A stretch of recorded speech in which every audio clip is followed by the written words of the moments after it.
The first piece of equipment I'm cleaning is the bridle. And so at this point you can see I am taking the reins off of the bridle, and I'm going to begin taking the bridle apart. To do that, I'm actually going to take the bit off of the bridle. That's what I'm doing at this current point. So the bit is attached at two different points. I'm going to undo those points and get the bit off of the bridle.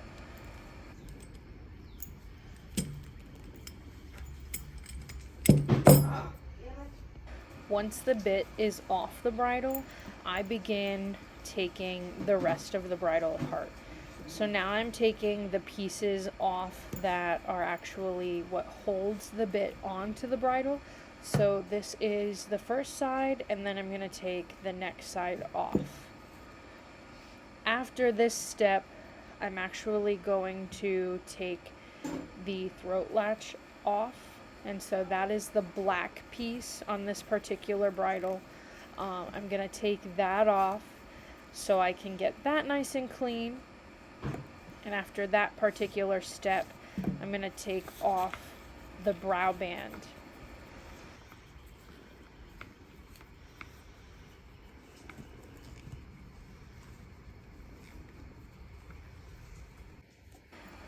So here I'm taking the brow band off. This is the last piece in taking this particular bridle apart. One thing I do want to mention, and you'll notice this given the cleaning steps that I take, but this is a synthetic leather, and so it's not real leather. So at this point, all of the bridle pieces are taken apart, and I'm going to begin by taking a warm bucket of soapy water. I'm using Dawn dish soap.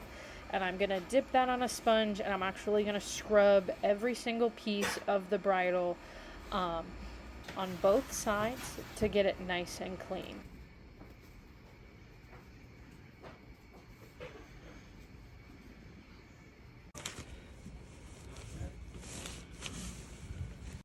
So after cleaning and drying the pieces of the bridle, I actually take the bit and I'm going to soak that a little bit in water. A couple things that you can do to clean this. Now I'm just using my finger, but you can use an old toothbrush to actually scrub out the rest of that. At this point, again, because this bridle is synthetic, I'm actually just using a leather wipe, making it very clear not to be using that on the bit. I actually use peppermint wipes for the bit to give that a nice flavor for my kiddos. I do have one that uses this bridle. She doesn't take the bit easily, so she actually enjoys that peppermint flavor. Whether or not it stays on there doesn't really matter to me. It just, assists in the long run. At this current point, I am taking the bridle that's now clean. It's now conditioned a little bit with that wipe that the manufacturer called for, and I'm putting it back together. So the first thing I did is I put the brow band back on, I put the throat latch back on, and now it's all together. To show you a little deeper cleaning of an English saddle, the first thing I do is I remove the stirrups from both sides. After doing that, I take, again, warm soapy water on a sponge, and I actually scrub the saddle. This includes all pieces of the saddle. So right now I'm doing the seat, the pommel, and I'm going to move down to the side flaps of the saddle. And I'm also being careful to lift up and be diligent in cleaning the saddle. So by lifting up different pieces, like you can see right here, that's really dirty under there. Rather than using a sponge, I could have elected to use an old toothbrush. That would have cleaned the metal maybe a little easier. The other thing is you don't want to touch the soft exposed leather.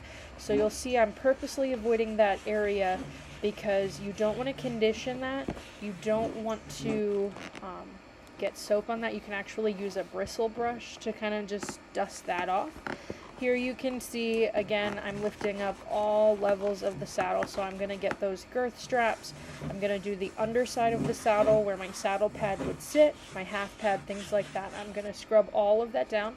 After that, I use leather CPR. This is one type of conditioning material. I'm going to put that on a clean sponge, or I'm going to put it on the saddle. In this case, this saddle has not been cleaned in quite some time. So again, clean sponge, and I'm really scrubbing that into the saddle. This is going to brighten it up. It's going to restore the pores in the leather and really bring that shine out. This saddle, as I said, has not been cleaned in quite some time, so it is extremely dirty, which is why I elected to just pour the leather conditioner onto the saddle. Again, you can just put that on the sponge. You don't have to go very heavily crazy as I did, but I'm still going to be lifting up the pieces of the saddle. So I'm lifting up that top flap to get where the stirrup goes, and I'm going to go down the side where those girth straps are. Again, doing this on both sides of the saddle, being very careful to avoid that rough-edged leather that's exposed. That could actually damage it if I were to condition that.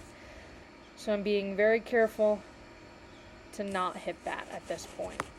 After scrubbing and cleaning the saddle, I move on to the stirrups. The stirrups have leather, so I'm going to undo those. I'm going to scrub it down with hot soapy water first, and then I'm going to take that leather CPR again, putting it on the sponge this time, and I'm going to massage that into each stirrup strap. And so here, I just wanted to really make sure that it was in the sponge, because I started over with a fresh sponge. This one I didn't use on the saddle. This was a completely different one. So I'm flipping it over now on the other side, showing you that I'm going to do this with the same stirrup that goes on the other side of the saddle.